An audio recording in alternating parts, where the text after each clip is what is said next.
नयाँ सरकार आएका छन् के छ अब किसानलाई राम्रो होला? अब राम्रो त राम्रै लागेछ किनकि पुरानो सरकारमा पनि हामी 20 साल बिताएछौँ। जस्तो कि होस सम्हालेपछि 20 साल त बिताएछु। अब खै यो सालमा चान्स दिएछु। अब खै मलाई त लाग्छ कि राम्रै काम गर्छन् किनकि हामी किसान मान्छे पनि परेशान छन्। जस्तो कि यो मानम यो गर्मीमा यति किरा लागेछन् कस्तो तमाम किसान यस्तो हुन्छ कि यस्तो बारी पनि छोडिदिन्छन्। यो टमाटर धेरै लगाएको मान्छे मात्रै टमाटर लगाएको मान्छे यस्तो मेडमा आउँछन् कि बारी नगरम बनेर।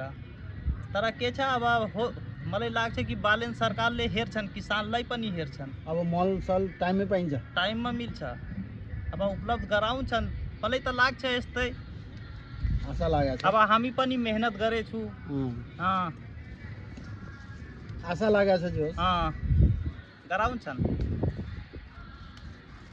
अब 5 साल किनकि जनताले बसाएछ, हामीहरूले मिलेर बसाएछु बालेन सरकारलाई।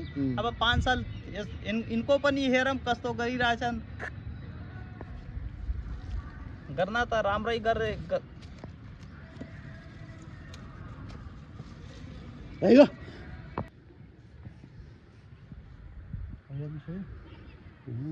चालू है। चलो पूछो क्या पूछना है। तो टमाटर कस्तो छ अहिले? टमाटर त ठीक छ अहिलेको अवस्थाको हिसाबले किनकि किरा त धेरै यो सालमा अट्याक गरेछन्। धेरै किसानहरू परेशान छन् किराको अट्याकले। तर हामी के गरेछु पातको कटाइ धेरै बढी गराइदिएछु कटिङ यसको। अहिले त सेफ छ हाम्रो टमाटर। किरा यसपालि किन लागे? अब यो गर्मीको कारण धेरै कुनै साल अलि कम लाग्छ, कुनै साल धेरै अट्याक गरिदिन्छन्। तर यो साल त झन् किरा धेरै अट्याक गरेछन्। जस्तो खुर्सानी होस्, टमाटर होस्, अनि तिम्रो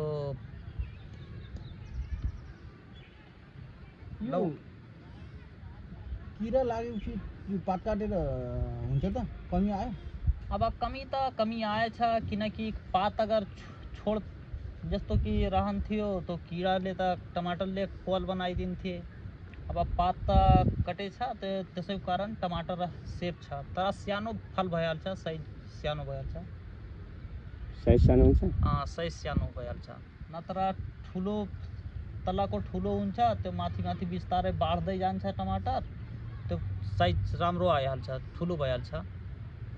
यो अब तपाईँले त टमाटर जति बिरुवामा लागेको छ त्योभन्दा बढी लिनुहुन्न अब? यति भएपछि हाम्रो त लगानी अनि अलिकता लगानी त जान्न तर फाइदा पनि आउँछ यसमा तपाईँले किनकि तर पात नकाटेर हाम्रो लगानी पनि यसैमा जान्थ्यो अनि पैसा फाइदा पनि जान्थ्यो दुइटै। अर्को उतातिर पुरानो टमाटर थियो हाम्रो, त्यो किराले पात नकाटेको कारणले पुरै नष्ट बनाइदियो, खतम पारिदियो। यो पात काटेर बच्यो? यो पात काटेर सेभ भयो हाम्रो टमाटर। कति विषादी हाले, केही विषादीले कन्ट्रोल गरेन। पछि मैले के दिमाग लगाएँ कि अब यसमा त विषादीले काम गर्दैन, अब के गर्ने मैले दिमाग लगाएर कि लेबर बरु राखौँ 8-10 वटा, 10-12 दिन लाग्छ, पुरै पातै कटाइदिन्छु। कल्ला वल्ला केही छोड्दैन, हाँगाहरू सबै कटाएर यतिकै छोडिदिन्छु मात्रै टमाटर सेफ बनाउनको लागि। यो पात काटेपछि टमाटर बन्छ, राम्रो हुन्छ? अब सेफ भइहालेछ। तर के छ तलको साइज ठुलो छ, माथिको अलि सानो रहन्छ, अलिकता बाढ्छ, त्यति बाढ्दैन किनकि धेरै पात कटिसकेछ यसमा। कति जतिमा लाउनु भएको छ यहाँ मात्र टमाटर? यहाँ त 15 कट्ठा छ अनि 2 कट्ठा अर्को बारीमा छ। जम्मा 17 कट्ठामा। त्यो अलि पिछाडको थियो, त्यसैको कारण त्यसमा धेरै फल यो सालमा आएन। जसको पिछडेको टमाटर थियो धेरै अन्तिमको थियो लगाउने, त्यसमा फल लागे छैन, यस्तो लागे छैन फल। त्यसमा अलिकता लागेछ थोरै, तर किराको अट्याक त्यहाँ पनि धेरै छ। यति बेला आउँछ किराको अट्याक किन धेरै हुने रहेछ? अब कारणै हो त्यो गर्मीको बेलामा धेरै लाग्छ, खास गरी के हुन्छ यो एउटा भन्छन् जस्तो कि यो पश्चिम भइगयो अनि यो पूरब भइगयो। त्यो पूरबको हावा यता पश्चिमतिर गएपछि धेरै किराहरू अट्याक गर्छन्। यो पुर्खौती अनुमान हो के त्यसलाई पूरब हावा भन्छन्।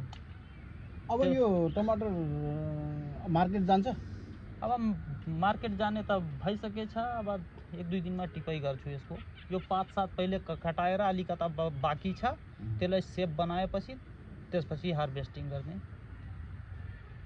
रेडी त रेडी भइहालेछ, तर यो पात पहिला टमाटरलाई सेप गरौँ। 1-2 दिन पछि टिपेपछि केही फरक पर्दैन।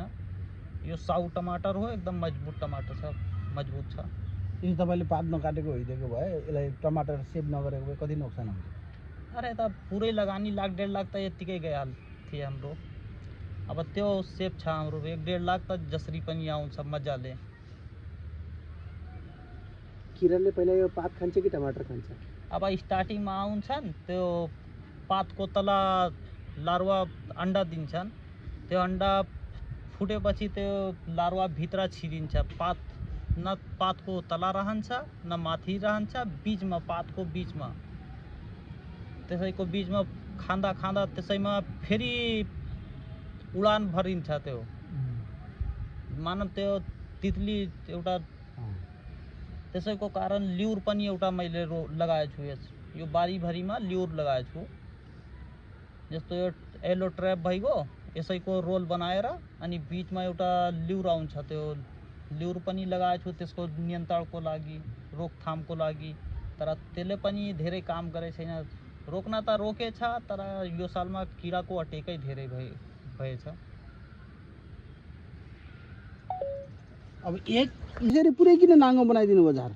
यो के अरे अब के गर्ने, अलिकता पात छोडेपछि त्यसमा किरा रहन्छ के, किनकि यहाँको यो पात काटेर फालेछु, फेरि यसैको किरा पातमा जान्छन्। त्यसैको कारण हामी यो पातै छोडेन, यी यत्तिकै बनाइदिएछु, पातै छैन। यी मात्रै टमाटर लागेछ यसमा। यो टमाटरलाई असर गर्दैन? केही असर गर्दैन, मात्रै साइजमा अलिकता सानो रहन्छ, बस यति हो। तर सेप छ। तर अब त नयाँ टमाटर त लाग्दैन नि? नयाँ लाग्दैन। अब यो यति बेचेपछि त हाम्रो लगानी अनि अलिकता बचत पनि भइहाल्छ। त्यसैले किरा सुरुमा आएर पातमा बस्ने भएको कारणले गर्दाखेरि पात फालेको? धेरै अट्याक गरेको थियो पातमा। मैले के दिमाग लगाएँ, यो अहिले त पात खाँदैछन्, पछि यो फलमा पनि अट्याक गर्छन्। दिमाग लगाएर अनि पातलाई काटेर हटाइदिएँ मैले। पुरै बारीको पातलाई हटाइदिनु भयो? पुरै बारीको, हेर्नु न, पुरै मात्रै कुनै कुनैमा माथिको अलिकता छोडिदिएछु। त्यसमा फलफुल आएछ, यस्तै फलिरहेछ, त्यो अलिकता छोडिदिएछु। तर दबाई स्प्रे गर्नमा अलिक सजिलो हुन्छ, राम्रो हुन्छ।